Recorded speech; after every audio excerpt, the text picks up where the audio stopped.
Da, da, theme song. Da. Hi, we're live. We are Promoting. Hold on. Give them the spiel, Tanya. Hi, I'm Tanya. That's Nikki. We are 1,000 Eyes in One, and this is our book club, Wine on an Empty Stomach. Today, I'll show you my wine. Today, I'm not on an empty stomach, and we're talking about Elantris by Brandon Sanderson. To find previous episodes, go to 1000eyespodcast.com. You can also find us on YouTube, 1,000 Eyes in One podcast. And if you'd like to follow us on social media, we're on Twitter as 1,000 Eyes One, Facebook and Instagram, 1,000 Eyes in One. If you're interested in our Speculative Fiction Book Club, that is Wine on an Empty Stomach on Instagram. I believe this was his first published novel. Mm-hmm. Mm-hmm. And, it's a really interesting novel. And I hope that you guys have read it. And if you haven't, I hope you decide to. I know, sorry. Now. Okay. Yes. Hold on. Almost there. It was a long night. It was a long night. I need the link. Yeah, I mean, if you have listened to us at all ever, welcome if it's your first time. But if you have, you know that we are huge Sandersons. Brandon Sanderson, he's my favorite. He just weaseled his way into my literary heart. My fantasy heart, I suppose, is more specific. But yeah, incredible. What's super exciting for me, besides the fact that we get to do this book, because it's a standalone. For now, it's a standalone. So many of his other books are part of a series, and that's what makes it hard for us to cover them, because not only are they part of a series, they're like 70,000 words. And, yeah, that's intimidating. It can be intimidating, but I'm excited because this is our entryway and our gateway. And I don't know, a lot of people start with like maybe the Mistborn series, but after you've read all of these books, you can just see how this is just the beginning of the system of magic that is the Cosmere. And you can see, I mean, I'll just say that. Oh, yeah, you definitely, I'm rereading Rhythm of War right now. And while rereading Oathbringer, there was a callback to Elantris that I have never caught before because I didn't read Elantris first. Mm.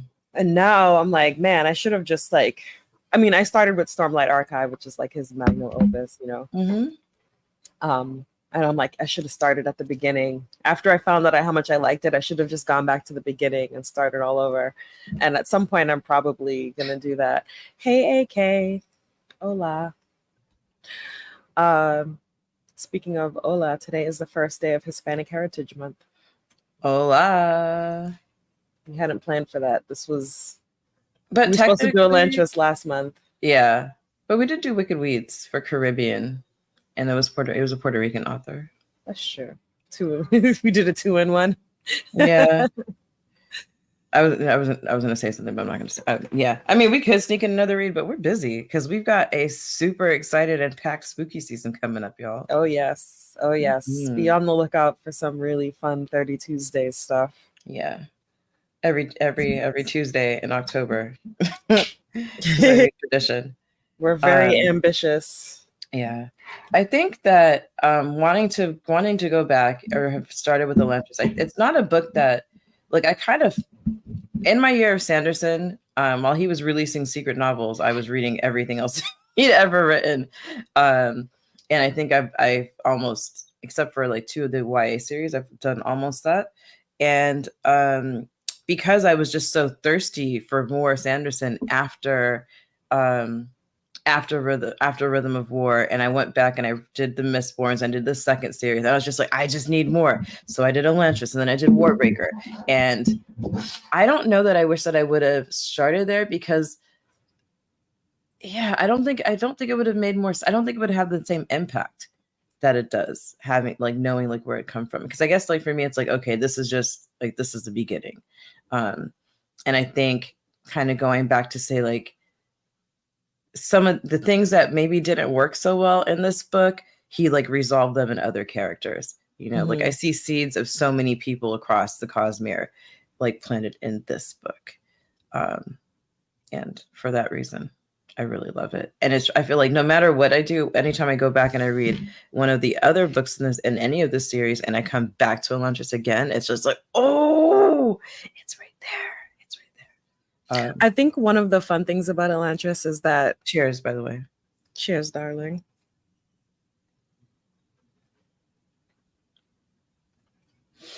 I think one of the really fun things about Elantris is it's not as serious. It's a little bit lighter than Stormlight Archive and even Mistborn. So it's easy to get into and read through quickly. Yeah. Does that make sense? Yeah, it doesn't feel, we're not battling like for a universe, for our planet. Not for a universe, but I was gonna say like a serious depressive cycle, right? You're like, people like, there's not suicide and stuff in here, you know, like there's not really a content warning that we have to do besides like people come back from the dead, kind of, you know? Like other than that, it's not like, okay, I'm going to be grappling with the issues in the depths of my soul. I'm going to be confronting my humanity in a way that is very, very deep and philosophical. This is like, hey, we're here. Yeah, I think I saw as a complaint that Raoden is just unrealistically optimistic, but that was actually something I loved about Raoden, was that he was just like so ridiculously optimistic. What do you think about that? I see where people say that, and in that he reminds me of a little bit of Kelsier, right? From Kelsier was kind of from Mistborn series, but I see people complain about that, and I hear that, but for me, I feel like his optimism is really based in, I feel like he doesn't always feel that way, you know? I feel like the optimism is a bit of a mask to be like, okay, I want everything to work out, and I know if we work together, we can do that. But I think that comes from being very aware of how fucked up existing systems are. And so the optimism is a means of inspiring other people to like want to feel like they have power to change something, as opposed to him actually being super duper optimistic. So do I like his optimism? Yeah. Do I think it's real all the time? No. But I think like as somebody who understands power and society and ways to create change and how to inspire people to be the difference that they want to see in the world, like for that, I think it's really powerful. So when I first read this, in the prologue, they describe what Elantrians are.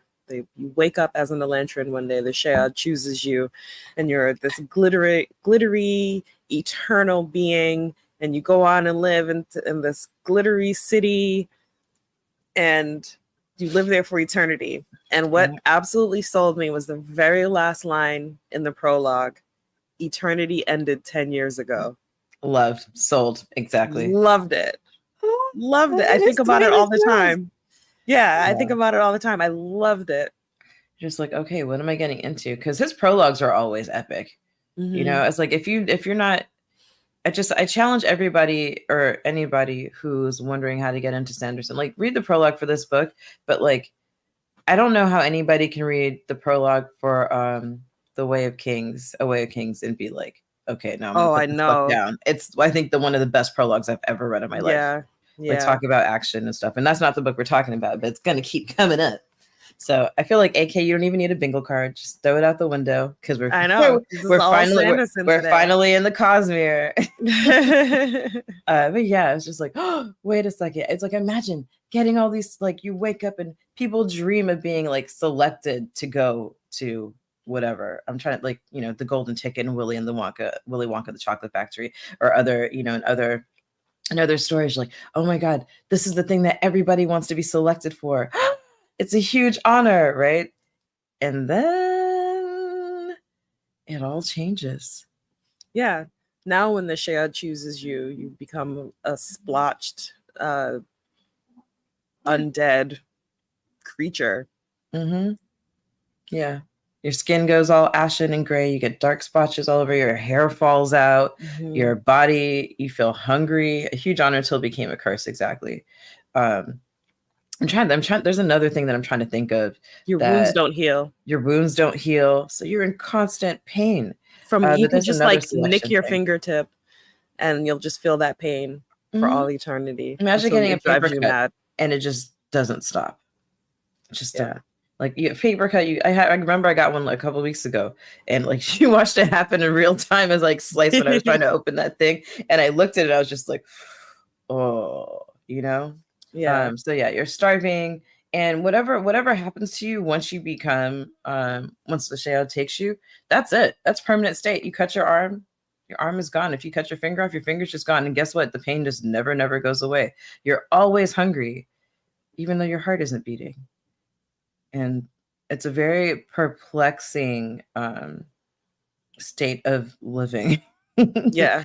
And people give up. Like they just throw them in the city. Like everyone is so ashamed. Like Elantris was this literally, it was Oz. It was the city, the shining beacon on the hill that everybody came to for knowledge and healing. They were based, the Elantrians were worshipped as gods because they could heal you, they could fix things. By drawing on the air. By drawing in the air. Aeons. They were soul casting, Tanya. They were soul casting. They could turn materials into food. You're hungry. Nobody went hungry. Everybody was fed. Like there was no hunger, no starvation in there. So, and it's just like the irony of the people who are like creating and giving so much to this world and making sure there's no hunger, all of a sudden becoming the ones who are starving. Mm-hmm. Right. The first thing that happened. Yeah, the first thing that happened when the Shayad hit is that the servants turned against them and started killing the masters. It happens a lot. Yeah. And Elantrians just started getting murdered because they were basically monsters now. Yeah, you can imagine. And it's just like everybody, and the thing about it is like everybody just knows. Like once that happens, they didn't even try to understand it. They're like, you're monster. Exactly. Exactly. And then they just they take you, they do the ceremonial washing of you, and then they basically have your funeral. Boom, and you're awake. Take all your shit away, and then lock you into the city with bread and salt. They throw you into that with a basket of a little bit of like ceremonial wine and some grains of hard corn kernels, and then and bread. And these are all things that are symbolic in their burial and their death ceremonies or funeral ceremonies.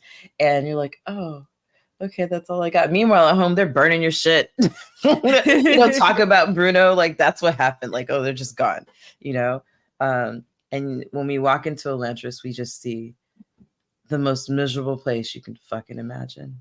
Everything is slimy and dark. And when Tanya says slimy, she doesn't mean like ill. Like, no, it's covered in slime. Yeah. It's just there's sludge everywhere. You know how I was picturing it? Like the day you get a really good snow, and then the next day it rains, and then all the cars are driving, and you get that that perpetual sludge that sticks I'm obsessed with how my nails look right now, y'all. It's all sludgy except in like brown, but I'm imagining the slime and it'll just be like darker than that and just everywhere.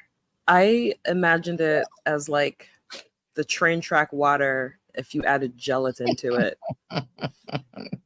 That's disgusting and AK terrible. The black mold of it all is creepy. Yes. Subway track water with gelatin, like just a little bit, or like that like marshmallow hair gel. You know what I'm talking about? Where like you can kind of spread it like with your fingers. And it's not quite putty. It's like slippery. That's kind of how I pictured it, except like made of train track water. It reminded me of train track water. Remember GAC? It was like that. It was like a slimy Nickelodeon thing that, whatever. They had a moment. The worst thing about that visual is that I could kind of taste it, and now it's I was like, oh, it's because you said like gelatin. It makes me think of something that even rats would stay away from. Oh yeah, totally. Because it's just that nasty. Just watch them like bachata around it and go. But like you're slipping on it, it's rubbing off on their white ceremonial clothing. It's just like the most disgusting goo, and it's not dirt. It's just like this stuff that appears on the walls, like bacteria. Yeah, we learned later that it's like a type of algae. Mm-hmm. And so, Yeah, that's still kind of gross. maybe what I thought of too, is like when you touch a slippery, wet rock, Mm-hmm. but Like like it, gooier. and the whole place is covered with that. And you're like covered, like the whole city is covered in this stuff. And if you slip and fall, the pain never goes away. So like people are getting thrown in not knowing this, right? They don't Right. know that their pain is not going to go away. All they know about Elantris is that it's filthy, and that they hear the wailings and moanings of people who are just like who've fallen into the gutters and given up because their pain is too Like, great. I think about all the times I've banged my shin in the dark, Girl. and the pain that hits you when you bang your shin bone, and then imagine it just never going away. I think that was the hardest thing for me reading it, was like Oh yeah.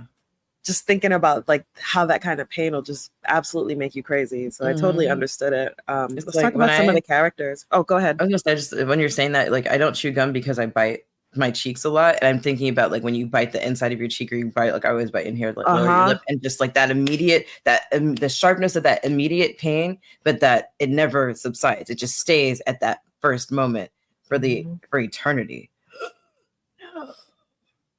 Yeah, characters. Let's go. We have Prince Raoden, the ever Oh, optimistic prince, who wakes up one day starving, unusually hungry, gets to open the door for his servants bringing him breakfast, and the servant drops the tray and does like a quick prayer and like runs away. And we're like, oh shit. Okay. What happened to him? Because at this point we don't know. We don't know. This happened.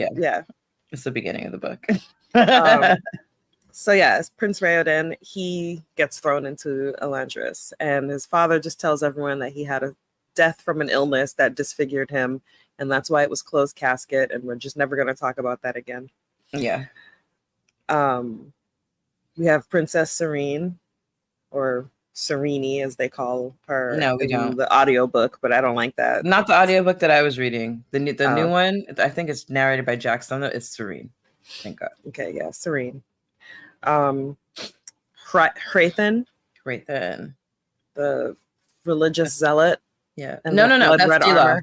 That's Dilof. Well, Dilof is a zealot. Hrathen is he's the artist. I kind of thought Hrathen was a bit of a zealot too. I mean, Dilof was definitely worse. Yeah, Dilof is definitely worse. I think I always looked at Hrathen was kind of interesting to me, because I think maybe when he was younger, he was, and they do talk a lot about like questioning his faith, and it's just like at this point it's just a job to him, Yeah, he's like, all right, I want this to be over. I want us to conquer the world so people can stop dying, because like I've seen too much and whatever. Like I just want to get the job done, and then I can go whatever he does in his spare time. Knits. Yeah, I guess I still saw him as a bit of a zealot just because of the fact that he was trying to conquer the rest of the world on behalf of his religion. Yeah. And the Gjorn. No, he's the Gjorn. Yeah, he's the Gjorn. For Wyrm. Wyrm, yeah, that's what I was thinking of. Dilof, as you mentioned, who's like it's Arteth. Arteth, who's completely insane. Like talk about like a religious fanatic, 100 all the way. Like, and the type the type of religious fanatic who was not brought up in the religion but converts, and so they've got this whole other fervor for it. Like that guy. Yeah. Danger, danger, danger. Even the first time I read it, that I was just like, what? I was like, I don't know. He said you like the like, the little glint of like fanaticism in his eyes, but you got to be careful with that. We learned from Cersei, did we not? You can't arm the faith militant. Yeah. And it's just it's like that. I was always super nervous about him. Yeah, I couldn't figure out what his deal was for the longest. Yeah, because he hates the Elantrians, guys. Like absolutely hates them. Repulsed. I guess I won't spoil. We find out why he hates them so much, and I won't spoil it. Don't, because it's not necessary to talk about it. But we do find out his backstory and why he hates the Elantrians so much. What did you think about Princess Serene? Okay. So Princess, what do I think about Princess Serene? It's hard for me to separate her from other characters a little bit. And that's why I say like Serene is one of the female characters who just reminds me so much of so many others who come along the way, specifically Shallan. I was thinking that. Shallan and Risen, and Shallan and Risen a little bit, but then also her analytical nature is just more along the lines of a Yasna, but Yasna with a touch of Cersei. And by Cersei, I mean like thinking that you're smarter than you are and actually confusing things, like not following things all the way through and like basing a lot of your opinions on assumptions without having all the information. That's her. But I really liked her. Sanderson, I love him for this, gives us strong women characters time after time after time. She's got her own agency. She's a princess. She comes from another country. She knows that imagine Brienne of Tarth kind of vibes too, right? Like because she's tall. She's a tall, gangly one that nobody really wants to marry because she's her like mind too much. Smart, She's doing all the things that Ursula told us not to, and it's just she's a political creature. She's a political creature, and she wants the best for her people. Her dad's a cool king. She's got her faith, but she understands the enemy, and she wants to keep the energy from happening, or the enemy from taking over. So whatever that means to protect her people, she's gonna do. And she brings along her she's just so empowered in a way that you don't see happening with women in this country, like in Irulan, right? Because she comes from Teo. But yeah, I like Serene. She reminds me a lot of Steris too, but a little bit less neurotic. Yeah, definitely less neurotic than Steris. I can definitely feel the Shallan-ness, except I think she was way more headstrong than like early Shallan. Because of her, I don't know, could you call it a mental illness? She leaves her insecure at times in a way that Princess Serene wasn't. Yeah. I think also with Serene there's the difference between Shallan and Serene be the worldliness, right? Like Serene has an emotional maturity that Shallan doesn't have. Yeah. Right. But but Shallan was also sheltered. She never left. Until she left. And Serene was like a diplomat. She was a diplomat. She had contact with the outside world. She knew, and she was, she's a scholar. She wants to learn things. We love, we love the nerds in all the books.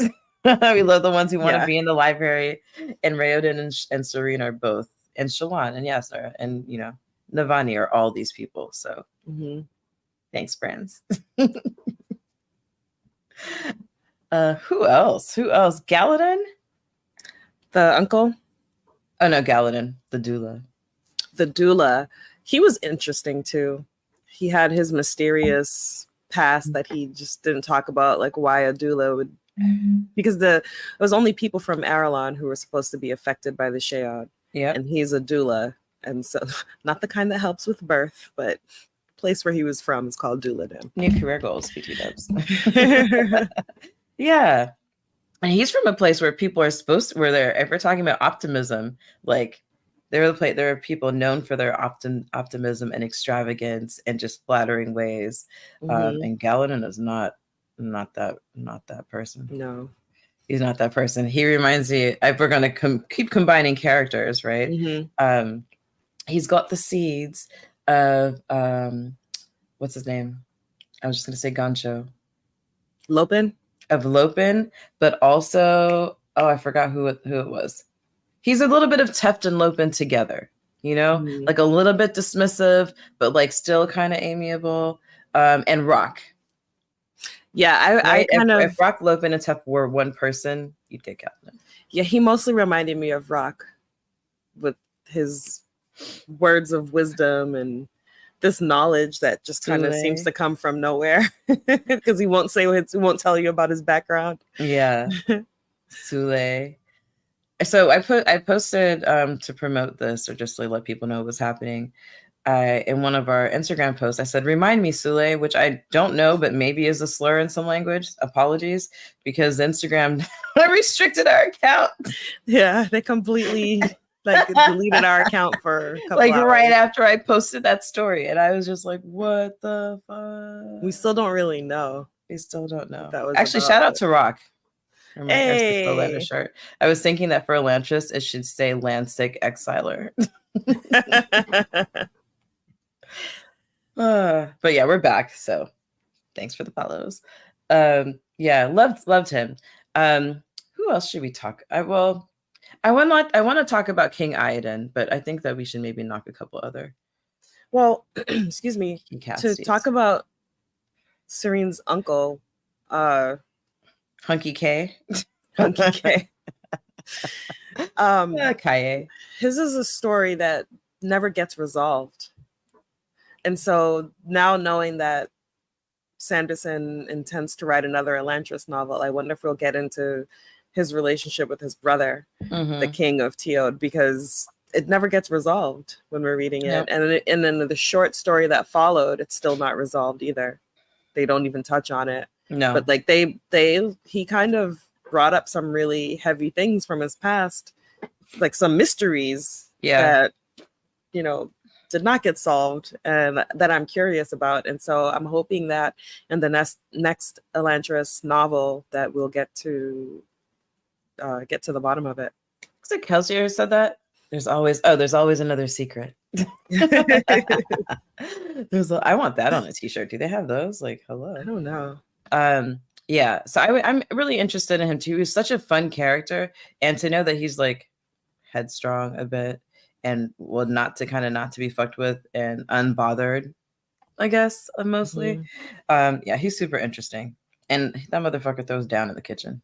He has no servants. Like I was hungry the whole time. I read it. Every time he came into the picture. You know, what I kept craving every time he was cooking, I wanted like spicy noodles. I don't know why, but every time he talked about cooking, I just suddenly had a craving for spicy noodles. It was now Ethiopian I want spicy food for again. Me. Yeah. Damn. We should go out to eat. We should. We haven't been to dinner in a while. Yeah, we haven't. Come to New York, AK. Let's go to Bunna Cafe. We also had Rayoden's group of friends that all were plotting to overthrow the king. I love a them. Oh crap! I'm forgetting names now. Shuden, that's the handsome one that everybody wanted to get with. I loved dark him. Skin handsome one that everybody wanted to get with. Yeah, I loved him. Anderson has diversity. Yeah. And I love that he does his slow martial arts, which reminded me of Akata. Did it remind you of Lan? Now that you say it, yes. Yes. But also of Kaladin and Adolin and Vasher and anybody else who practices an art of martial arts. Yeah, definitely thought about that. I would love to see Shuden. Like whoever they cast has to be so handsome. Yeah. Like if they hadn't used what's his name already for Dungeons and Dragons, like it would be him, but like a darker skinned version of him. The dude from Bridgerton. Yeah. I'm trying to think of who. So when I thought of Shuden, I kind of pictured Aldous Hodge a little bit. But the person that I find devastatingly handsome would be Trevante Rhodes. Hold on, I have to Google. I need characters. Trevante. I don't know any character names. Oh, this guy. Yeah. I'm trying to think of what movies. Yeah, I can see that. Yeah, he'd be so charming. Yeah, right? Oh, yeah. He has this great smile. It's like you can just picture all of the women just being like, Totally. Totally. Yeah, so we got Shuden, we got Duke Royale. He's at the opposite end of the spectrum. equally eligible bachelor, but super duper rich. Mhm. Everybody wants, Old. like, that's who everybody wants to marry. It's either the old guy with all the money or the young guy with all the charms. Yeah. Who doesn't want to get married? He's like, I wouldn't call him a toxic bachelor. I would call him a determined bachelor. Yeah, To a certain point. well, he doesn't want to get married because the women that he's been meeting are just kind of empty in the head. Let's talk about women in Caroline. Yeah, he basically complains they're all kind of empty-headed and just go along with where the river takes them, and and nobody learns, nobody thinks about anything. They just like get told what to do and show up with just a purse full of lip gloss, and he meets Lady Serene, and she's headstrong and she's smart, and she can't draw for shit, but she has other talents. Or embroider. But she's really smart and witty and fun to talk to. And yes, AK, he actually wants intelligence, and them girls ain't it. But it's because it's discouraged, not just that, like, these girls don't grow up wanting to be intelligent. Is heavily discouraged in their culture. When you said that, like, bad at embroidery, I was like, but she's got her needle. I was thinking about Arya Stark, right? Because she's a badass at fencing. But she's bad at, but it is discouraged. Aiden has always been like, hey, whatever, girls, just go over there. But it's because his second wife, was a little bit of an airhead. But I think that's because of society shaped her to just be like, okay, just you go have kids. You go to court, you like gossip with your girls, you have the kids, and nobody ever expects anything else from you. So, and even if you did want something, like, you're not going to get it because of the way that everything is structured. So you just go around, you flit, you gossip, you talk about gowns and embroidery, and and these girls are out here doing it. They're like freehanding their designs and like their patterns and like sewing them. But completely differently from how they treat women in other places, right? It just makes me think of like Bear Island or one of these places versus, how. And it's funny too, like, because you're mentioning Game of Thrones. It's one of the things that used to annoy me about Catelyn Stark. I know this isn't a Game of Thrones book, but it's connected, I promise. One of the things that annoyed me about Catelyn Stark was that she knew how to be a diplomat and yet still raised Sansa to just be an empty head. Right. And it never made sense to me because you knew the things that you did for your father and how that has helped you and how you're going to use that to help your son. But you didn't put any of that in your daughter. You just wanted her. You didn't teach your kids how to speak patois. Yeah. So that always annoyed me. And so in Arelon, it's like all of the girls there are raised to be little Sansas who just don't think about anything except finding a husband. And then once you get that husband, you just make babies and embroider until you die. Sounds like the worst fucking existence. Yeah. I mean, I guess they have nannies, so you're not like saddled with them. You guys take that however you want once they've arrived. But what do you do with your time? You're not encouraged to read. They don't have movies. Dude, I would get so fat. And I don't think I would. I think I'd start exercising out of boredom. But even that's not really encouraged because when they decide to start learning to fence with Princess Serene, it's like, why the hell would you do that? Well, remember they were there. They go to that ball, and I forgot what the name of the nobleman. He was like, "You're ruining my wife's figure," and she was like, "What?" She's like, "Oh, because he's like, where he's from, they like their girls round." Yep. And now she's been working out, and now she's been working out, and she's like shedding the fat. And he was like, "Oh no." Yeah. In his culture, they like when the whole body feels like a titty.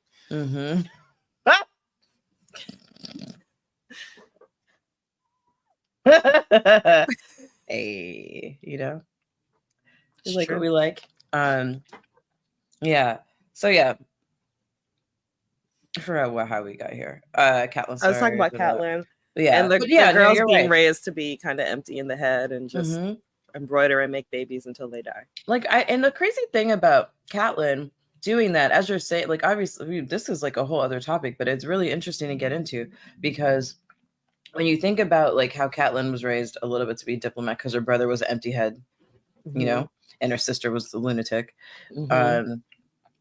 There's that aspect of it, but like when you're coming to the north, you're not safe. Like the reason that you married Ned Stark was because the old king, killed your fucking fiance, and his dad, and now you've like usurped that king. So why would you not want to? And your husband was part of it, right? So why would you not want to prepare your children to be able to like, be in court and to be political? Because if you know Robert, you know that he can't stay king forever, right? Like it was. You're right. It's a stupid move. It was a character oversight, but I guess we don't have Sansa's arc without that deficiency. That's true. We'd have no story if that was the case. Yeah. I think the way I would compare it to the women of Arelon is at some point one of these women had to have wanted more. And if not for themselves, then for their daughters. And yet it seems like they just passed down this empty-headedness. It's interesting because at this point, the Elantrians have only been gone for 10 years. So I can't even say passed down. But clearly in their society, maybe because the Elantrians had all of the knowledge and I was going to say medicine and everything, it just wasn't necessary. Yeah. Like, why would I learn medicine? Yeah, why would I learn medicine if the Elantrians can just heal with magic? Yeah, absolutely. Absolutely. And the fact that it's only been 10 years, that means like for generations and generations, nobody had to worry about it because like, oh, we'll just go ask them. Bone broken, go ask them. Hungry, go ask them. Like they have the answer for literally everything. Yeah, you're right. So yeah, I mean, I get it, but still. It's like, you don't want nothing? Nothing? Man, I think I would have run away. Lose my mind. Yeah. I'd lose my mind. Like as much as we both want lives of leisure, like that doesn't mean I want to do anything. Yeah, like I want to go out to eat and stuff. And I want to read books and go eat. I want to read books and like learn things. Go pretty places, see art. I guess they can do all of that, but they seem to lack curiosity. They lack curiosity. I think that's what it is. Yeah. Yeah, because they go to balls and luncheons and all of the social things that you're supposed to go to when you're in that class. Yeah. But there's just a lack of curiosity. And then you have Princess Serene, who's just a fucking detective. Yeah. Yeah. Like, Mary who comes up, or Mari who comes up later in Mistborn. But it's also making me think of Marassi. A bit of Marassi, yes, thank you. Of that was his wife that died. Which are a Stormglass, like that society, like the girls they're brought up and everybody like there is a monarchy, but there's a lot of it has to do with money, right? We haven't explained this, right? Right. We have monarchy is set up on money. It's just whoever has the most money is king. That's how it works. And so if you're super duper rich, you don't have to worry about it. But if your financial situation is a little bit like uncertain, like you could lose your position in the court really quickly. Like you use your whole title. Boom, title gone. Which is crazy. Yeah. It's crazy. And everyone talks about how it's not sustainable because if the king himself ends up making less money, he doesn't get to be king anymore, and that's the rules he made. And then what happens? New king comes and makes new rules, and it's just turmoil. A system that makes no sense at all. Although when I was a kid, I thought that the president had to both be. I'm doing it because I want to start a fight. I know. I noticed. I've been, seeing and hearing the chewing. No, not with you. I'm talking. We know that this is a very polarizing candy. Oh yes, we both love candy corn, for the record. But I always told Nikki not to eat while we're streaming. Well, you know what else is here? There's a lesser of two evils. I'm starving. Yeah, my friend was here yesterday and she's like, "Oh, you eat candy corn?" I was like, "That's all you have to say about it. Don't ask. I'll ask you to leave." I know where you stand. You know where I stand. We'll put that to bed right now. But yeah, no, wild system of governing. But What was I about to say? it's interesting also because that means that everybody, all the noble people, you're not diplomats or businessmen, you know? Oh, I know what I was saying. That when I was a kid, I thought Hmm. the president was both the smartest and the richest person in the country. Like I thought those were the requirements. It was that you had to, or like you were the smartest and then you became the richest by becoming president. Like that was how I thought it worked. Like nobody makes more money than the president. Yeah. And the president has to be the absolute smartest person in the nation. And there's some way that I didn't know about voting, I Yeah. was like, there's some way that they just, I was little. You're like, is there's that what taxes are? I was like, there's some way that they determine who is the smartest person in the country and that person becomes the president. Duh. Yeah. How did I come to that conclusion? Well, I also thought that the principal of my school had to be the smartest person in the school, because if my teachers were so smart and he's above them, well, that means he must be smarter than all of them combined. And so by that logic, whoever your boss is the smartest person in the company. And if the president is the boss of the whole country, that means he must be the smartest person in the whole country. It made total sense to me at the time.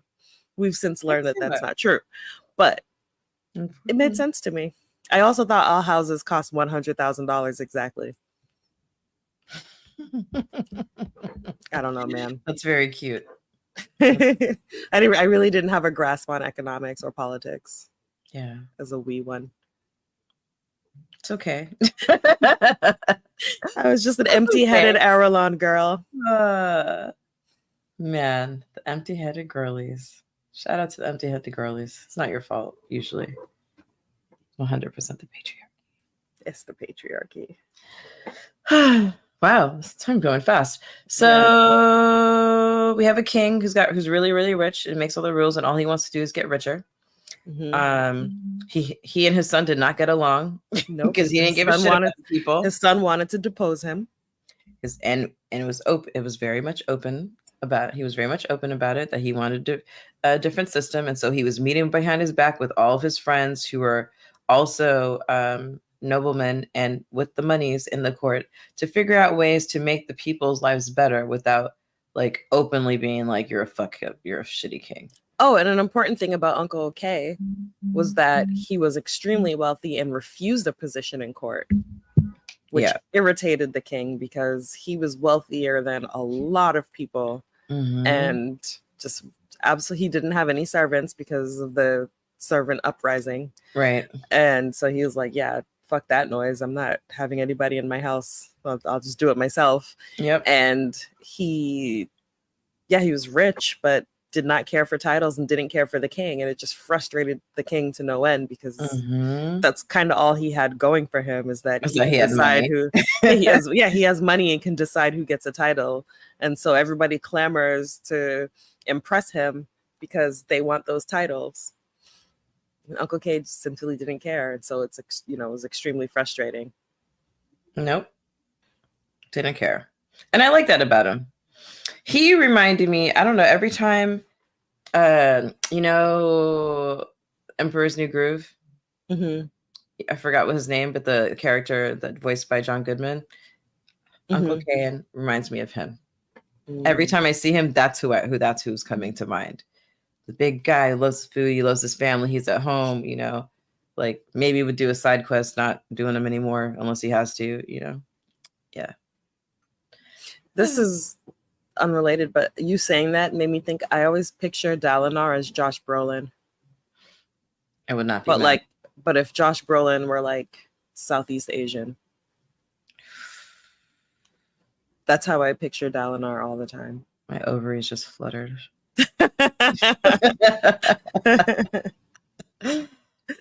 Let's quickly go through some plot stuff without spoiling too much. We have the rivalry between Rathan and Princess Kronk. Thank you. Yes, Kronk. Yeah, Kronk. No, not Kronk. Not Kronk. The other guy. Kronk is Isma's minion. Anyway, So go yeah, ahead. we have the rivalry between Phaethon and Princess Serene. Serene doesn't know what he's up to, but she just feels like it's something bad, and he doesn't know what the hell she's up to, and he feels Pasha. like it's something bad. And so like they're both trying to defeat each other, and so there's all this like back and forth between them. One of my favorite things about her is when she plays stupid in court and just does the dumbest, most empty-headed, just what in the world were you thinking? Oh, right, you weren't thinking. She just sounds so stupid, where it's like to the point where everyone's like, could somebody really be like this? And then you find out, well, we know it's an act, but others find out it's an act later. Yeah, it's like it's a kind of act that like it was so stupid that it could only be an act. Uh-huh. And if it was an act, like, oh my God, is she that stupid? We have to take care of her. Yeah. Right? You're like, we can't let her out into the wild. exactly. Like keep She her was in your like sight. a puppy. Just like a dumb puppy that like you have to keep from eating its own vomit and like from running into the street and just doing things where you're just like, come on, man. Like have some self-preservation.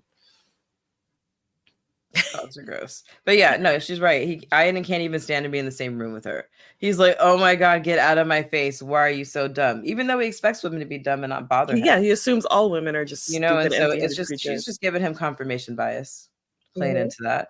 And so yeah, Serene comes in and she's like, all right, I'm bored. Serene, the reason that she came to Erelon is because she was supposed to marry Raoden. All right, and she shows up and he's allegedly dead. Dead. Just dead. And because of their marriage contract, she has to stay. She stays.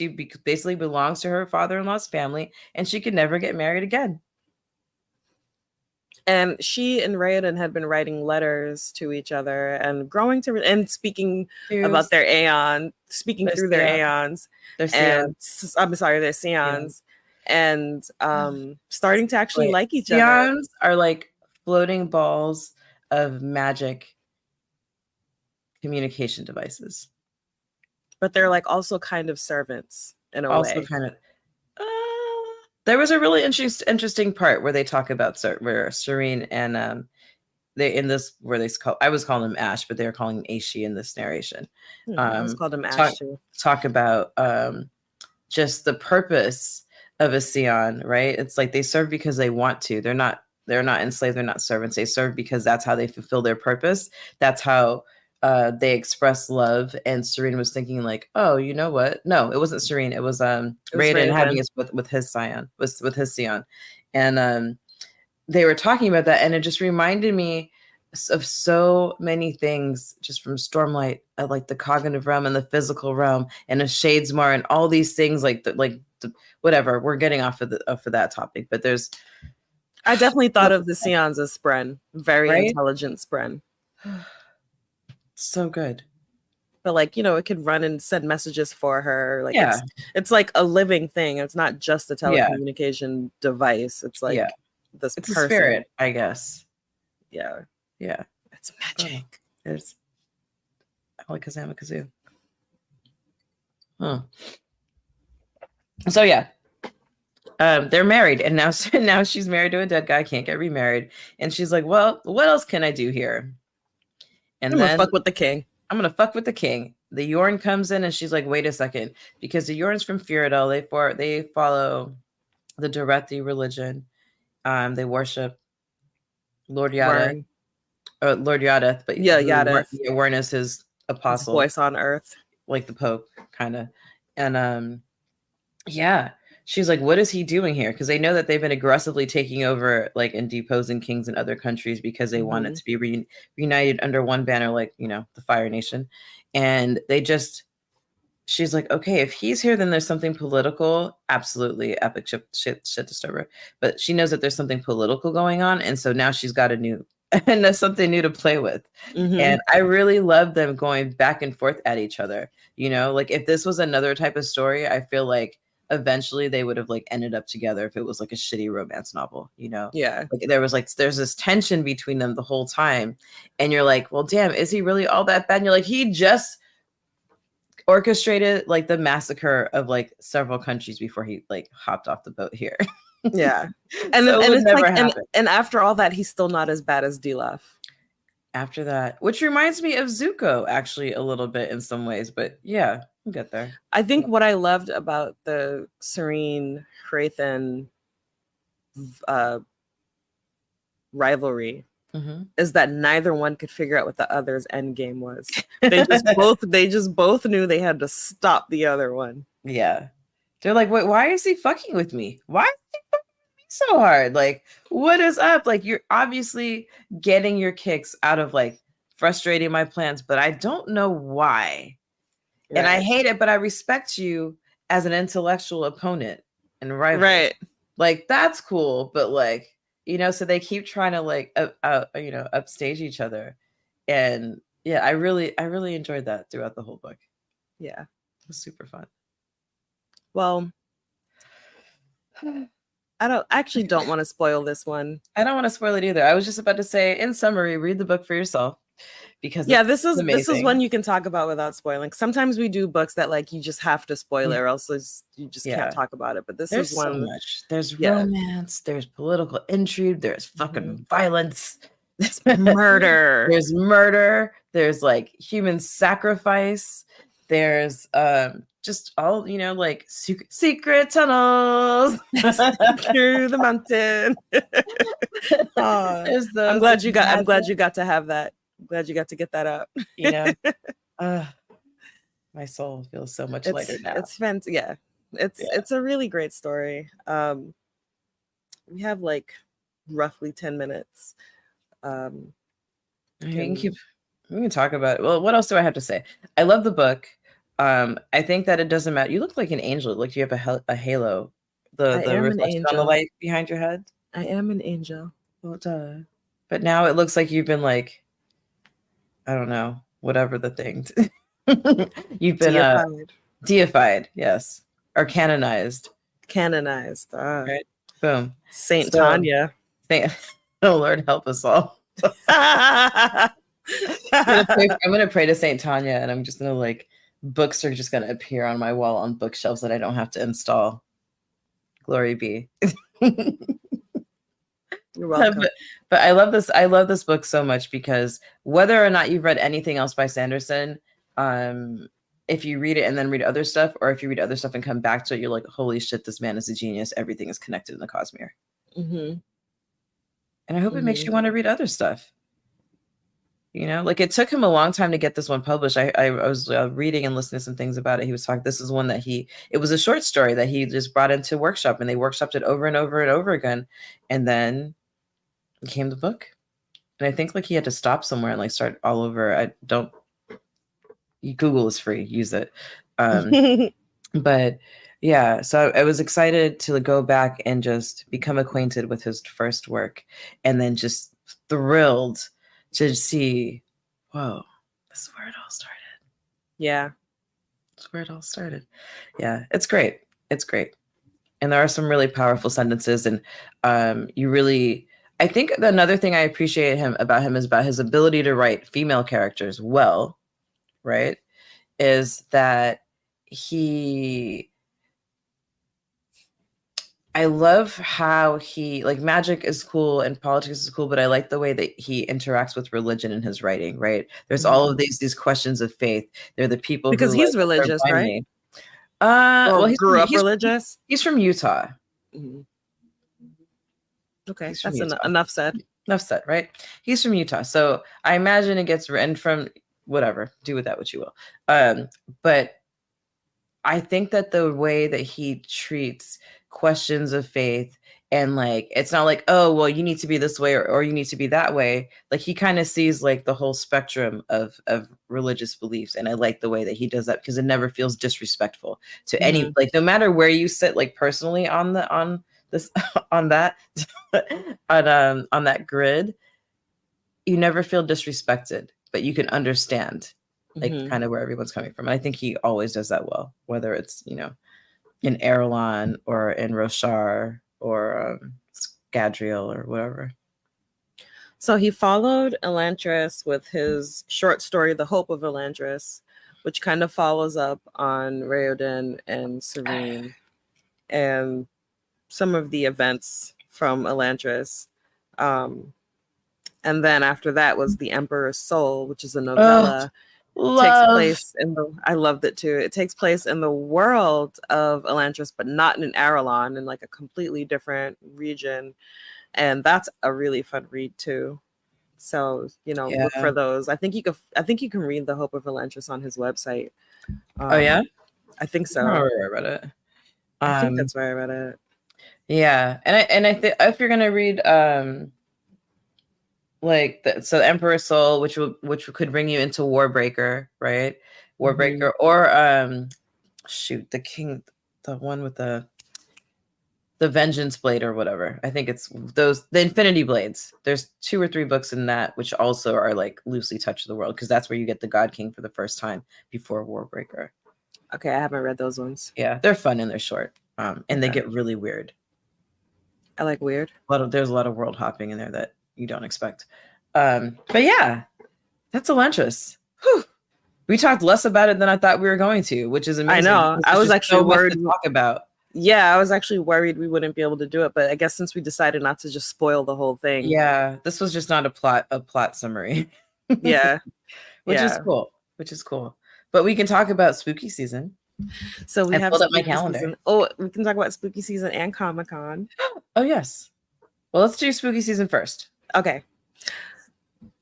We're doing, how many Tuesdays are it again? 1, 2, 5. 3, 4. 5 Tuesdays in October. That means 5:30 Tuesdays. That means get your pumpkin spice, whatever the fucks. Hold on 1 second. AK, which book is what? Yeah. I don't know what you're asking. Please let us know. So October 1st, well, obviously we're going to make flyers and post these, but October 1st is TBD. It's going to be either an old time radio episode, kind of like we did last year, or this absolutely unhinged movie I watched on Netflix called The House. And I'm leaning towards that because it was fucking weird and a little scary. Next, October 8th, we've got a Twilight Zone episode. Haven't decided which one yet, but I'm going to choose. She's going to choose. Oh, I'm sorry. Okay. AK said the one you said is not in Arelon, but adjacent. That's The Emperor's Soul. And you'll like that. And there's 2 of them. Like it. Yeah. Yeah. They're super short. Yeah. The merch for that. Man. Yeah. Yes. I need to give you your stamper. Oh. You've come over so many times and I have not given you a stamper, and I'm going to bring it to you Saturday. Okay. I'll be here. I'm going to put it in my bag today. Yes. So Twilight Zone, I haven't decided on an episode yet. And I also haven't decided if I'm going to do old Twilight Zone, which is my favorite, or pick one from new Twilight Zone. Most likely it's going to be old Twilight Zone. I just haven't chosen an episode yet. So we have Twilight Zone. The week after that, Coraline. Jackie is super excited to be joining us for. My cousin Eddie might join too, because she loves that as well. Okay. It'd be really fun to have them both on. Coraline, I really enjoy, and I think it is kind of it's a kids movie, but it's too scary for my kids right now. It's very dark. I saw it for the first time last year. Yeah, it is very spooky. Yeah, it's too scary for my kids right now, so I can't introduce them to Coraline just yet. 100, we could just give them Underworld. Yeah. Straight no chaser. Then October 22nd, we got one of my favorites, Bram Stoker's Dracula, which Tanya has never seen. I have never seen it, and I'm gonna wait to watch it. I can't wait. And yeah, our final spooky season, one of my favorites, is the Invasion of the Body Snatchers. I think it's 1978. I've never seen that movie. I love that movie. It is so creepy. The idea of body snatchers. I think with one of my favorite things about the horror movies that I like, sometimes it's just the concept is so scary to me. I think that's why Friday the 13th. I mean, not Friday the 13th. Nightmare on Elm Street. Elm Street, yeah. Yeah, I think that's why that's one of my favorites, because just the concept of being murdered in your dreams and how do you avoid that is like so terrifying. And so with Invasion of the Body Snatchers, just the idea that there are these things that come and take your place. And, that's that's so similar to the episode of Twilight Zone we did last year, because I haven't seen it, but that's what it reminds me of. The oh my god, mirror, do I have a body snatcher phobia? Oh.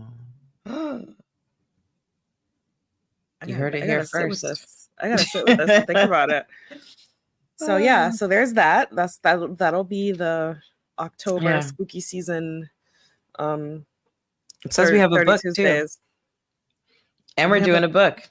Oh, because shit, by then it'll be Indigenous Peoples Month, and we're going to do the collection of short stories called Never Whistle at Night. Yes, so we have spooky stories that are by Indigenous writers, so we kind of get both spooky season and Indigenous Peoples History Month. Oh, we're going in. We're going to be so tired. Yeah, we're going to be Don't exhausted. ask us to do shit in November. Yeah, so read Never Whistle at Night. It's a collection of short stories. Maybe we'll just talk about one. I don't think we've decided yet. Yeah, I think there's one or two of them that kind of scare the shit out of me, but I'm waiting. Like, I haven't finished it, so like we'll let y'all know which one or two. I think we should do like 2. Okay.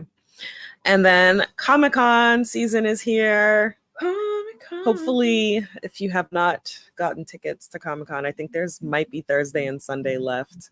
Last I looked, yeah. Yeah, Ooh, Friday and AK, Saturday definitely sold out. Can you please type in the lore behind that rule?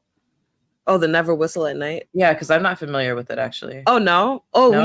We should save that for the thing. I've heard it before as well. Well then AK text, I'm gonna see you in like 30 minutes, so we'll talk about that. Yeah. I've like read lore about why you shouldn't whistle at night before. That's why that book stood out to me. Yeah. Well, I don't know about women not whistling in general in public. I know, but not. I got that one. But yeah, you're not supposed to whistle at night, and definitely not like in the dark in the woods. But I feel like something might respond. But I feel like I would never. That's not something I would do unless I was like calling my dog back. And now I've just like you've unlocked a new level of horror for me.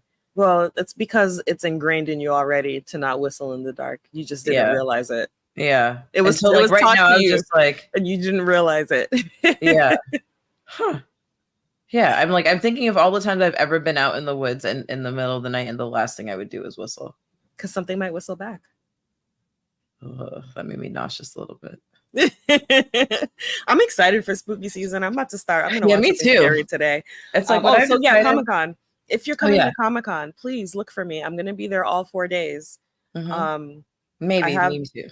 We'll see. Nikki might be there all 4 days as well. We don't know yet, but look for us. DM us something. I love Comic-Con and I love meeting people and working out my schedule and all of that. They're going to drop the panel schedule soon, so I'm really excited. I'm bringing my friend's son on one of the days and he's super excited. I was going to bring my son, but I think that he's not old enough to appreciate it yet and he might get overwhelmed. So Comic-Con, New York, come find me. Yeah. It's the other thing that I'm telling this to you now, and we should talk about it off here probably. Tanya and I have been, which I hope becomes like a regular hangout activity for us, co-watching things. We watched a really unhinged one about child abuse a couple weeks ago. Yeah. But we're going to be watching the one about the chimps. The chimp. Oh people. Yeah. Chimp Crazy. Chimp Crazy. Yeah. It's on HBO. It's on HBO. So we're going to watch that. If you're interested in watching along with us, let us know. We'll start a WhatsApp group. Maybe not. Maybe might be too much work already. But let's just start new things and not finish them. But yeah, so if you guys want to do a co-watch with us, we're gonna do that one. I'm actually really looking forward to it because I don't like reality TV show because I love magic, but sometimes like if people are gonna be out here like Serene in court, you just gotta shake your head and be like, wow. Yeah. We're gonna co-watch that. Well, that's our stream. Thank you for joining us. Shout out to Nikki's blue wig. That's what I decided is like for spooky season. I met with my boss like this the other day, and I was like, I'm just living my truth. I'm done. Yeah, maybe I'll dress up for each one. Because I'm gonna have yeah. It's spooky season. Yeah. Spooky season has arrived. And like I'm planning to cosplay for made this thing turn red again. I'm planning to cosplay for Comic-Con this year, which I never do. I always do like cosplay light. Like I wear a black dress with the hand of the Kingpin, or I just wear like a t-shirt or a hoodie from a fandom that I'm part of. But this year I have actually picked out 2 costumes. I'm still putting them together, but I have 2 ideas. So I'm going to cosplay Friday and Saturday. You just reminded me I ordered one. It's on the way. Oh, nice. So yeah, it's going to be my first time cosplaying for it, and I'm looking forward to it. So I guess I'll dress up each week for 30 Tuesdays. It'll be chaotic because Tuesdays, you know, the children do not have anyone watching them while I'm streaming. That'll be fine. Maybe I'll dress them up too. Fuck it. Oh my God, they'll love that. Yeah. Or, you know, Donut will for sure. Yeah. Donut will for sure. I think I've been to Brooklyn Comic-Con, and I've been to like Anime NYC, but I've never been to Comic-Con proper. So I'm 100%. I was like, well, since I might be there doing something else very specific, maybe I won't. But I there's no way I'm going to recess. So I already have one costume under the belt. It's arriving, and I think I'm going to put together the second one based on some of the stuff that you chose. Okay. Because she just works. So yes. I guess I should probably post about Comic-Con on Twitter. So if you follow us on Twitter, that is if you don't follow us on Twitter, rather, Thousand Eyes 1 ONE. If you're listening, yes, I hear you crunching. If we're listening to this on the podcast, you'll hear the list of where to find us. If you're just watching, then I don't know, man. Look in our bio. Look at our link tree, linktree.com. I got everything there. /1000 eyes and one, and you'll find everything where to follow us. And yeah, I would love to see you all at Comic-Con. I think that would be really fun. I haven't seen anything Sanderson specific, unfortunately. Well, that's because he has his own con. Yeah, he does have his own con, and it sells out too fast. And it's the time of year. I feel like we buried the lead with that. Yeah, Brandon Sanderson is so big that he has his own con. Yeah, and it's like at a time of year that's just not. You said it sold out in like an hour, right? It sold out in like an hour or something. Something ridiculous. Like that, yeah. Because I was trying to go, guys. Yeah, it's not convenient. Yeah. It's like a time of year that's not really convenient for me. I kind of have to do stuff in the summer. And it's in Salt Lake City. Yeah, exactly. That's why it's not. No, it's convenient. In December. It's in December. That's why I said it's a time of year. I said I have to do stuff in the summer. Yeah. Because it's a time of year. Got it. Yeah. Yeah, I'm still trying to find a way. I'm not going to abandon hope. But yeah. So yeah, we're excited. We're going to be there. Look for the things. You know, real quick, shout out to the Wavies, the Wavy Awards organization, the Wavies. Yes. Yeah, we were there last night. I had the great honor of presenting an award. The Wavies is an organization that supports and celebrates historically marginalized individuals in the music industry. So like the LGBTQIA community, women, disabled artists, just like it was beautiful. It was a really, really beautiful I think it might be the most inclusive event I've ever been to. Yeah. They had an interpreter. We had to self-describe when we got on the stage, so you knew exactly what people looked like for those who were visually impaired or had low vision. And I think absolutely the most inclusive award show I've ever seen. And they are the first one period to make visual description or self-descriptions a part of the program. Right. So that was really cool. I met Blixunami, who's like a Black Mermaid man. Black Merman. I was super excited about that. His pronouns were he, she, they, it. And mermaid. And mermaid. He, she, they, it, mermaid. Love it. But yeah, it was really great. So shout out to the organizers of the Wavies, Shira and The Myth and Rebecca. Thanks for having me. Okay, now that's our stream for real this time. Okay. Have a great Sunday. Have a great Sunday. Bye. Read the book. To find previous episodes, go to thousandeyespodcast.com. You can also find us on YouTube, 1000 Eyes in One Podcast. And if you'd like to follow us on social media, we're on Twitter as 1000 Eyes One, Facebook and Instagram, 1000 Eyes in One. If you're interested in our Speculative Fiction Book Club, that is Wine on an Empty Stomach on Instagram.